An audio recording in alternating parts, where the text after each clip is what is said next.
TV पर रामायण देखकर रावण मतलब अरविंद त्रिवेदी बहुत भावुक हुए। क्या? तुझे कैसे पता?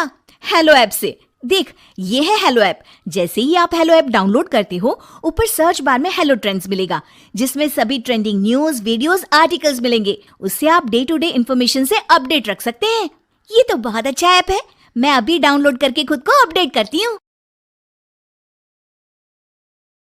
सास बनी डंडे वाली भूत। शिखा की नई नई शादी हुई थी। उसका मायका और ससुराल दोनों कानपुर में ही थे, इसलिए उससे मिलने उसके भाई अक्सर आते जाते रहते थे। ये बात शिखा की सास मीना को बिल्कुल पसंद नहीं थी। मम्मी जी, आज राहुल भैया आ रहे हैं। कौन? तेरे चाचा का लड़का? जी मम्मी जी। अरे पर वो तो दिल्ली में रहता है ना?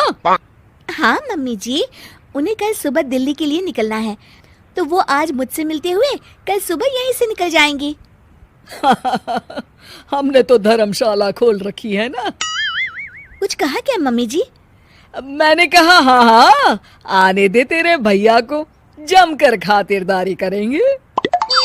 अब तो कुछ करना ही पड़ेगा, इससे पहले कि मेरा घर धर्मशाला बन जाए। ये कैसी बातें कर रही हो मीना? सच ही तो कह रही हूँ। अभी इसकी शादी को साल भर भी नहीं हुआ और आए दिन इसके घर वाले आ धमकते हैं।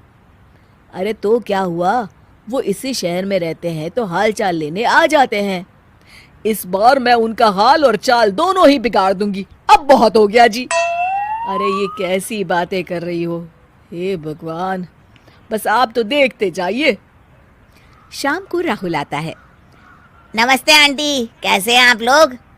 हम लोग तो ठीक है, तुम कैसे हो बेटा? मैं भी अच्छा ही हूँ आंटी। बस आज रात के बाद नहीं रहोगे। चलिए भैया, मैं आपको हमारा घर दिखाती हूँ। रात में खाने के टेबल पर शिखा, रोहित कहीं दिखाई नहीं दे रहा। जी भैया, वो ऑफिस के काम से बाहर गए हैं, कल शाम तक आएंगे। अच्छा अच्छा। बेटा, क्या तुम भूत प्रेत में मानते हो? नहीं नहीं आंटी जी, पर अचानक आपको ये ख्याल कहाँ से आ गया? पता नहीं क्यों, कभी कभी मुझे लगता है जैसे रात के समय बैठक में कोई घूमता रहता है। ये आप क्या कह रही हैं मम्मी जी?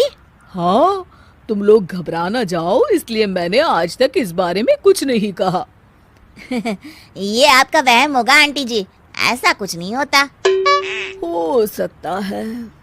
चलो अब मेरा सोने का टाइम हो गया है तो चलती हूँ मैं।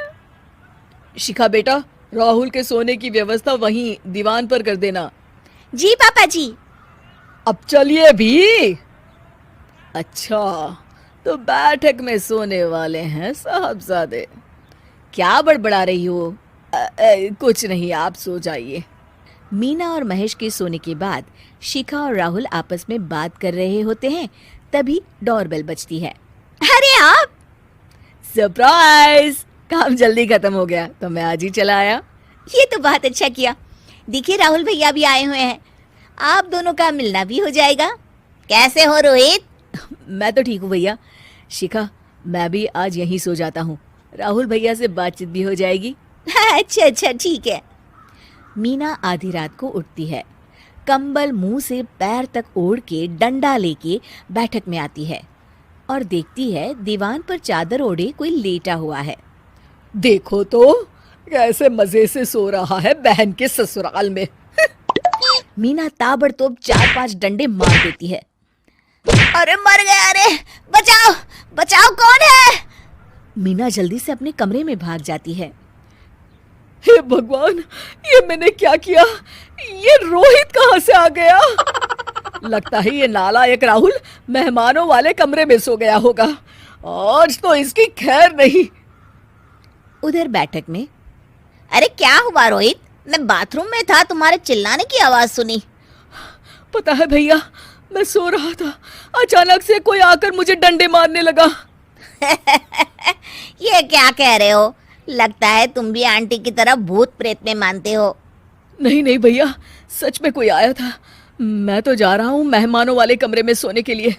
इस समय अपने रूम में जाऊंगा तो शिखा की नींद खराब हो जाएगी। ठीक है भाई, जाओ तुम, जहाँ तुम्हारा भूत डंडा लेके ना आ सके।